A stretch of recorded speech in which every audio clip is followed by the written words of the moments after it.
ሰላም እንደምን አላችሁ? አጫጭር የዝውውር መረጃዎችን ይዤላችሁ መጥቻለሁ። ቻናሉን ሰብስክራይብ እያደረጋችሁ ቤተሰብ ሁኑ።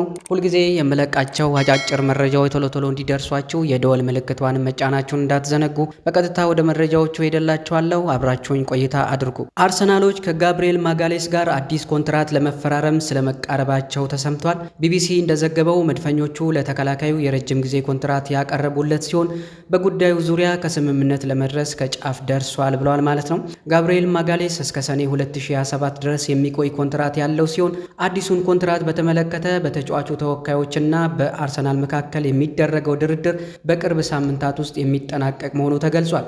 አዲሱ ኮንትራት ተከላካዩን እስከ ሰኔ 2030 በኤምሬትስ የሚያቆየው እንደሆነም ተሰምቷል። በአርሰናልና በሊሱ ስኬሊ መካከል ስለ አዲስ ኮንትራት የሚደረገው ውይይት በጥሩ ሁኔታ እየሄደ ባለመሆኑ ሪያል ማድሪዶች ሁኔታውን በቅርበት እየተከታተሉት እንደሆነ ዘጋርዲያን ዘግቧል። እንደ ዘገባው ከሆነ ሪያል ማድሪድ በማይልስ ሊሱ ስኬሊ ድንቅ ችሎታ መደመማቸው የተገለጸ ሲሆን የተጫዋቹ ኮንትራት በ2026 የሚጠናቀቅ መሆኑን ተከትሎ ከአርሰናል ጋር አዲስ ኮንትራት የማይፈራረም ከሆነ ማድሪዶች የ18 ዓመቱን ባለተሰጥኦ ወደ ቤርናቤው ለማስኮብለል ስለማቀዳቸው ነው የተገለጸው። ባርሴሎናዎች ማርከስ ራሽፎርድን በክረምቱ የዝውውር መስኮት ለማስፈረም ፍላጎት እንዳላቸው ተሰምቷል።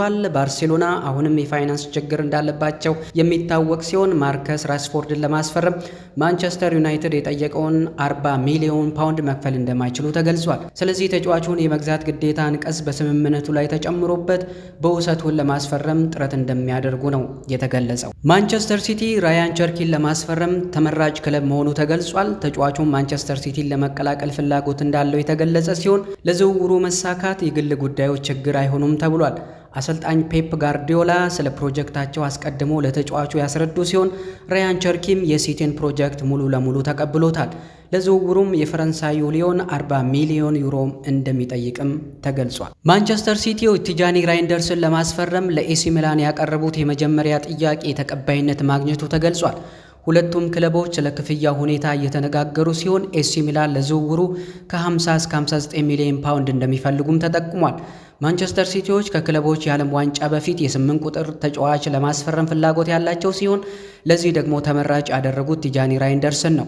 ራይንደርስ ባለፈው የውድድር ዓመት በሴሪያው ከየትኛውም አማካይ ተጫዋች ብዙ ግቦችን ያስቆጠረና ብዙ ለግብ የሚሆኑ ኳሶችን አመቻችቶ ያቀበለ ኒዘርላንዳዊ ተጫዋች መሆኑም ተገልጿል። ቤንጃሚን ሼሽኮን በተመለከተ በአርቢ ላይፕዚግና አርሰናል መካከል ድርድር መጀመሩ ተሰምቷል። ከጥቂት ቀናት በፊት በአርቢ ላይፕዚጉ ስፖርቲንግ ዳይሬክተር ማርሴል ሻፈር እና በአርሰናል ስፖርቲንግ ዳይሬክተር አንድራ ቤርታ መካከል ንግግሮች የተደረጉ ሲሆን በአሁኑ ሰዓት ስለ ክፍያ መዋቅሮች ውይይቶች በመካሄድ ላይ ናቸው ተብሏል። የተጫዋቹ የውል ማፍረሻ ከ80 ሚሊዮን ዩሮ በላይ መሆኑም ተገልጿል። በሌላ በኩል ቪክቶር ዮኬሬሽ አሁንም በአርሰናል ራዳር ውስጥ እንደሚገኝ የታወቀ ሲሆን ነገር ግን አሁን ላይ ትኩረታቸው ቤንጃሚን ሼሽኮ ላይ እንደሆነ ነው የተገለጸው። አልናስር የሊቨርፑሉን ሉዊስ ዲያዝን ለማስፈረም ያላቸው ፍላጎት እንደቀጠለ ነው። ኮሎምቢያዊ የክንፍ ተጫዋች በክረምቱ የዝውውር መስኮት ሊቨርፑልን ሊለቅ እንደሚችል የሚጠበቅ ሲሆን ዲያዝ ረዘም ላለ ጊዜ ስሙ ከሳውዲ ክለቦች ጋር ሲያያዝ መቆየቱ ይታወሳል። የ28 ዓመቱ ኮሎምቢያዊ ኢንተርናሽናል በአንፊልድ የሚያቆየው ኮንትራት ሊጠናቀቅ 2 ዓመት ብቻ የቀረው ሲሆን ሊቨርፑል ተጫዋቹን በነፃ እንዳያጣው ለመሸጥ ይገደዳል ተብሏል።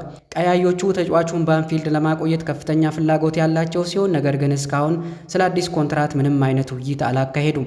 በመሆኑም ይህንን አጋጣሚ በመጠቀም የሳውዲ ክለብ አልናስር ተጫዋቹን የግላቸው ለማድረግ እንቅስቃሴ ይጀምራሉ ተብሎ ይጠበቃል። ሊቨርፑል ለተጫዋቹ 60 ሚሊዮን ፓውንድ እንደሚፈልግም መረጃዎች ይጠቁማሉ። ዩቬንቱስ የፉልሃሙን አሰልጣኝ ማርኮ ሲልቫን አዲስ አሰልጣኛቸው አድርጎ ለመሾም እያጤኑ መሆኑ ተሰምቷል።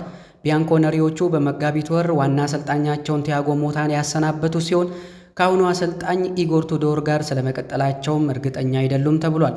ጁቬንቱስ አንቶኒዮ ኮንቴን አሰልጣኝ አድርጎ ለመሾም እቅድ የነበራቸው ሲሆን ነገር ግን አሰልጣኙ የሴሪያውን ዋንጫ ካሳኩ በኋላ ከናፖሊ ጋር ለመቆየት መወሰናቸው ይታወቃል። በተመሳሳይ ጂያን ፒየሮ ጋስፔሬኒ ሌላኛው ኢላማቸው የነበሩ ሲሆን ነገር ግን አሰልጣኙ በምትኩ ከሮማ ጋር የ3 ዓመት ኮንትራት ተፈራርመዋል። ስካይ ኢጣሊያ እንደዘገበው አሁን ላይ ጁቬንቱስ ፊታቸውን ወደ ፉልሃሙ ማርኮ ሲልቫ ስለማዞራቸውን የተነገረው ፖርቹጋላዊው አሰልጣኝ በፉልሃም የሚያቆያቸው ኮንትራት እስከ ሰኔ 2026 መሆኑም ተገልጿል። አርሰናል አርሰናል በፕሪሚየር ሊጉ ታሪክ እጅግ ትርፋማ ክለብ እንደመሆኑ በዘንድሮ የዝውውር መስኮት ከ200 ሚሊዮን ፓውንድ በላይ ማውጣት ይችላል ሲል ቢቢሲ ስፖርት ዘግቧል። በዚህም ምክንያት ምንም አይነት የፒኤስአር ችግር ውስጥ አይገቡም። በመሆኑም በዘንድሮ የዝውውር መስኮት አጥቂ የማያስፈርሙ ከሆነ ፒኤስአር ሰበብ ሊሆን አይችልም ሲል ነው ቢቢሲ ስፖርት የዘገበው። እንደ ዘገባው ከሆነ አርሰናል ያለምንም የፒኤስአር ስጋት 265 ሚሊዮን ፓውንድ በማውጣት የሚፈልጓቸውን ተጫዋቾች ማስፈረም ይችላሉም ብሏል። ቶተንሃም ከብሬንትፎርዱ አሰልጣኝ ቶማስ ፍራንክ ጋር መወያየታቸው ተገልጿል። የፈረንሳዩ ፉት መርካቶ ባወጣው ዘገባ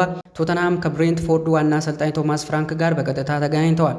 አሰልጣኙ ከቶተንሃም ጋር ስለ ፕሮጀክታቸውና ስለ ክረምቱ የዝውውር መስኮት ኢላማዎች መነጋገራቸውም ተዘግቧል። እንደ ፉት መርካቶ ዘገባ የአሁኑ አሰልጣኝ አንጂ ፖስቴኮግሉ ከቶተንሃም የሚሰናበቱ ከሆነ ቶማስ ፍራንክ የመጀመሪያ ኢላማቸው ነው ተብሏል።